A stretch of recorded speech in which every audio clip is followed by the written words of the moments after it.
मैं कई मित्रों से मैंने सुना कि ईरानी सिनेमा दुनिया का सबसे अच्छा सिनेमा माना जाता है।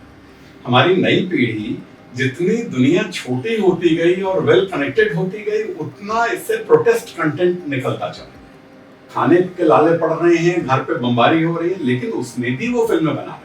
अपने यहाँ के दलित तो दलाल हो गए, नेता जी जी जी, हाँ हाँ, चाहे वो मायावती हो, काशीराम में नहीं था, मायावती और रामविलास पासवान से दलितों का नेतृत्व इन्होंने किया, लेकिन दलित समाज की चेतना को लेकर के नहीं आ पाए। यादवीन जी से थोड़ा बात करना चाहूँगा, क्योंकि उन्होंने विश्व सिनेमा पे काम किया है, ईरानी सिनेमा पे काम किया है, और हाल में आप फिलिस्तीनी सिनेमा पे काम कर रहे हैं, और कैसे फिल्म मेकर्स अपने समय को दर्ज कर रहे हैं फिलिस्तीनी सिनेमा में या फिर ईरानी सिनेमा में आपने काम किया है, उसके बारे में ही बताया। फिर देखिए, मुझे ऐसा लगता है कि मैं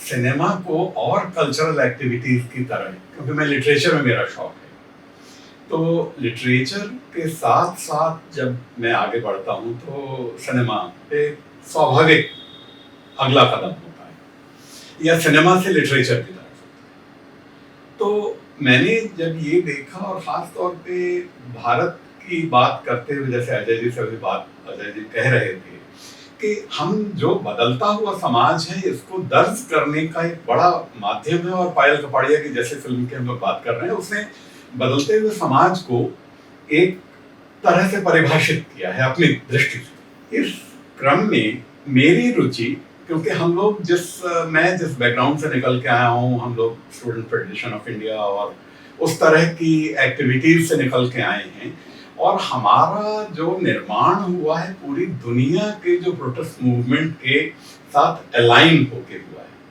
अपने स्टूडेंट डेज में हम नेल्सन मंडेला और तमाम लोगों को पढ़ा करते थे, लेकिन वो डिस्कनेक्ट हो गया है आज की तारीख में।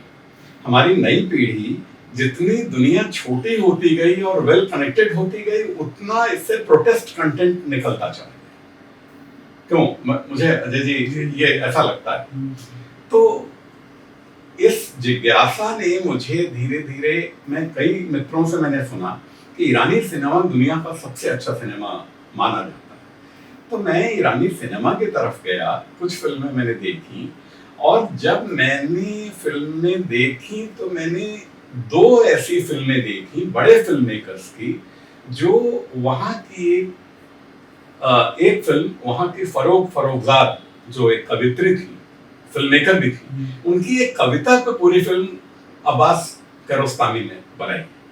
तो मुझे ये बड़ा आश्चर्य हुआ कि अच्छा, एक कविता पे फिल्म भी कोई बना सकता है, पूरी फुल लेंथ। मैंने उसके बाद वो फिल्म देखने के बाद मैंने वो कविता, उस कवित्री को ढूंढा, अंग्रेजी अनुवाद मैंने पढ़े उनके मैंने बहुत सारे अनुवाद किए। मुझे लगता है हिंदी में शायद मैंने ही उनके सबसे ज्यादा अनुवाद किए पहली बार। तो ये जो इंटर रिलेशनशिप है सिनेमा और प्रोटेस्ट और लिटरेचर का, ये मुझे बहुत फैसिनेट करता है। तो इसी क्रम में आगे बढ़ते बढ़ते मैंने ईरानी सिनेमा को जब देखना शुरू किया, उनकी कविताओं को पढ़ना शुरू किया, 1978-79 के बाद, जो इस्लामी क्रांति के बाद स्त्रियों के अधिकारों पे जिस तरह से अंकुश लगाया गया ईरान में, और स्त्रियों ने कल्चरली जो प्रोटेस्ट किया इसके खिलाफ, अहिंसक प्रतिरोध, ये बहुत एग्जाम्पलरी है। और मुझे लगा कि हमारी पीढ़ी को भारत में हिंदी में लोगों को जानना चाहिए कि ईरान हमारा पड़ोस का देश है, और इतनी बंदिशों के बाद भी प्रतिरोध की संस्कृति कैसे आगे बढ़ रही है। इसने मुझे ईरानी सिनेमा की तरफ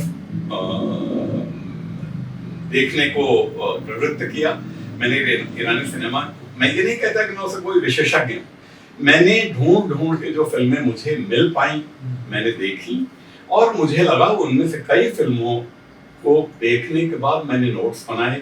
मैंने उनको अभी ईरानी स्त्रियों के संघर्ष के ऊपर जो किताब मेरी सेतु प्रकाशन से आई है, उसमें एक चैप्टर ईरानी सिनेमा पे है जो स्त्रियों ने बनाया, और खास तौर पे उसमें मैंने फरोगजाद की हाउस इज ब्लैक उनकी बहुत मशहूर फिल्म है और वो कहा जाता है कि ईरानी सिनेमा के नए ईरानी सिनेमा का आगाज उस फिल्म से होता है। और उसमें मैंने देखा कि तहमीने मिलानी उनकी एक बड़ी फिल्म मेकर हैं जिनकी कई फिल्में अवॉर्डेड हैं।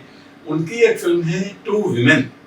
मैंने वो फिल्म देखी और एक नहीं कई बार देखी। और वो इस्लामी क्रांति के पहले और इस्लामी क्रांति के तुरंत बाद दो स्त्रियों के जीवन में जो परिवर्तन होता है उसको डिपिक्ट करती है।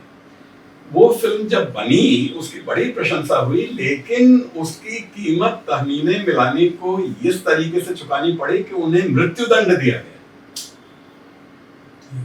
और मृत्युदंड तामील किए जाने के कुछ समय पहले, क्योंकि पूरी दुनिया में विरोध, जो बड़े फिल्म मेकर्स हैं उन्होंने विरोध किया, तो उसको रोक दिया गया।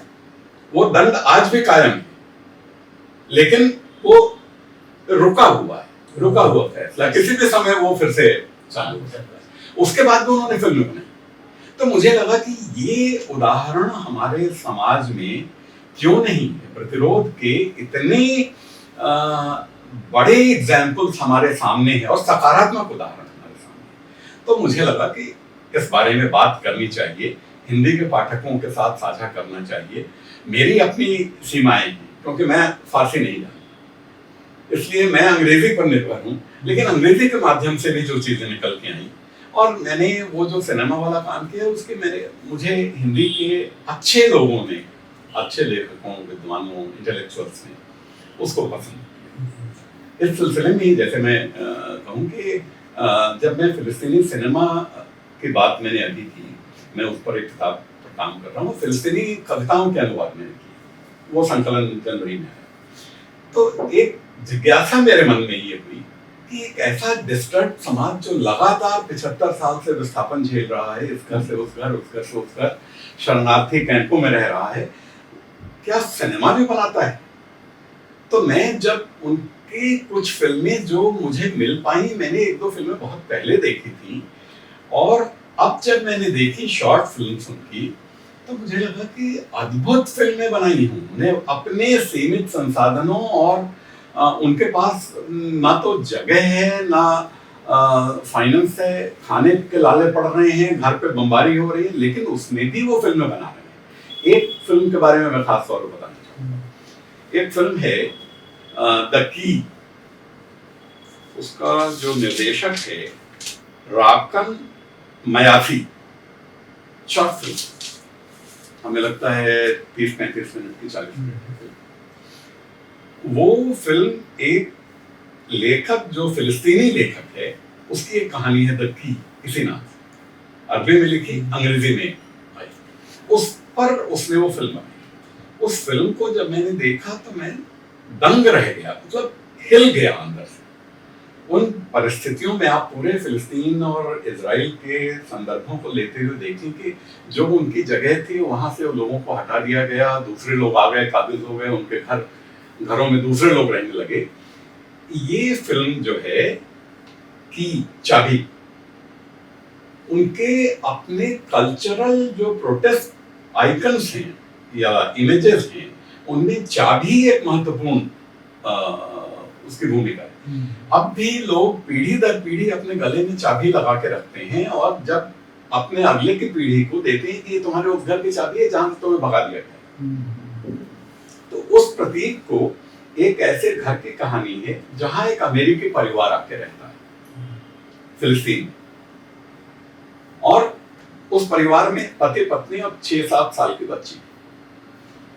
रात में एक दिन बच्ची अचानक चीखते हुए उठ जाती है। उससे लोग पूछते हैं दौड़ के जाके माँ पिता, क्या हुआ?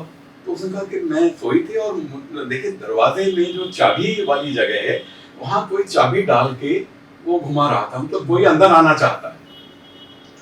तो बहुत ये लोग घबराए, कौन हो सकता है, कोई बाहर ही आ सकता है, और कौन भाई, इजरायली परिवार रहता है तो अरब वाला ही, फिलिस्तीनी ही कोई होगा। सिक्योरिटी वालों से पूछा जाता है, वो जो एक सीसीटीवी कैमरा देखा जाता है, कहीं कुछ नहीं। लेकिन उसका पिता जो है बंदूक निकाल के तैयार रहता है। खैर अगले दिन साइकियाट्रिस्ट के पास जाते हैं, वो उसको सेडेटिव कुछ देता है और कहता है कि नहीं सब ठीक हो जाएगा। 2-4-10 दिन शांति से गुजरते हैं। अचानक एक दिन वो पत्नी उसकी वैसे ही बदहवास बीच रात उठती, कहती है वो कोई धातु से धातु टकराने की आवाज आ रही, चाबी कोई खोल के उसके अंदर घर में घुसना चाहता है।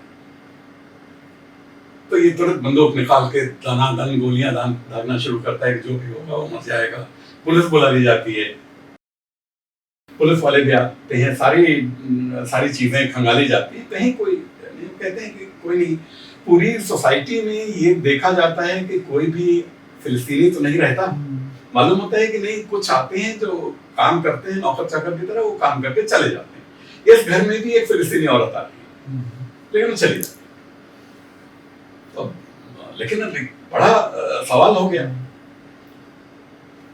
इसी तरह की घटना कुछ दिनों के बाद पति महसूस करता है, तो राइफल निकाल के लाता है और बहुत तमाशा होता है, लेकिन कहीं कुछ नहीं मिलता। तो ये फिर साइकियाट्रिस्ट के पास जाते हैं और कहते हैं कि ये हुआ। देखिए, वो जो पूरी फिल्म, छोटी सी फिल्म, ये कहीं कहती नहीं है, लेकिन वो जो गिल्ट है दूसरों के घरों में घुस के आप रह रहे हो, वो तो साइकियाट्रिस्ट जो है वो मिलता नहीं है।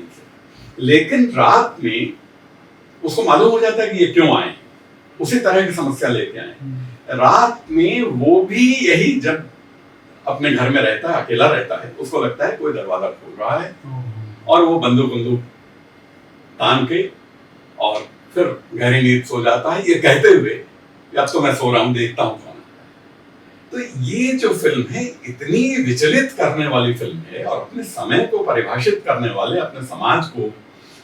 उस फिल्म मेकर का इंटरव्यू में पढ़ रहा था, वो कह रहा है कि देखिए, हम तो, हमारी पूरी फिल्म जो भी हम बनाते हैं, हमारा प्रोटेस्ट के 2-3 तरीके हैं। एक तरीका ये है कि मैं हथियार उठा लूं, दूसरा तरीका ये है कि मैं वो काम करूं जिसमें लहू की एक बूंद ना गिरे, लेकिन मैं अपने दुश्मन को या जो विरोधी है उसको एहसास करा। वो कहता है कि हमारी पूरी लड़ाई विक्टिमहुड की लड़ाई नहीं। हम ये नहीं कहते कि फिलिस्तीनी पीड़ित लोग, हम इंसान हैं, हमारी भी भावनाएं हैं। पूरा जो डिस्कोर्स है Israel supported by western world, वो ये है कि फिलिस्तीनी कोई कल्चर ही नहीं, ये तो है ही नहीं। वो कहता है हमें ये साबित करना है कि हम हैं।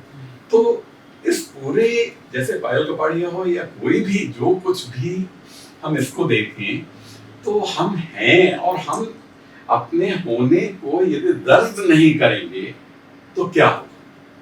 वो तो एकदम सब नष्ट हो जाएगा। चीजें जैसे बदल रही हैं, अभी मैंने 4-5 दिन पहले पढ़ा कि चीन ने इंटरनेट से 1995 से लेके 10 साल का डेटा, 2005 तक का डेटा, टोटल डेटा हटा दिया। अब आप कुछ भी नहीं ढूंढ सकते हो। किसी आदमी जो उस ड्यूरेशन में था, उस आदमी की कोई सूचना नहीं मिलेगी, किसी संगठन की सूचना नहीं मिलेगी। तो ये तो केवल चीन में नहीं हो रहा है, सब जगह। तो हम अपने को दर्ज करने के लिए एक जिम्मेदार नागरिक और एक कल्चरल एक्टिविस्ट होने के नाते ऐसी फिल्मों के अंदर है, और ये एस्टैब्लिश करना बहुत जरूरी है। तो आप जो बात कर रहे थे ना सर, फिलिस्तीन की, ये हम हैं, ये दिखाना पर्दे पे, वहाँ मैं जोड़ना चाहूँगा थोड़ा सा कि साउथ में पार रंजीत नाम के एक फिल्म मेकर हैं।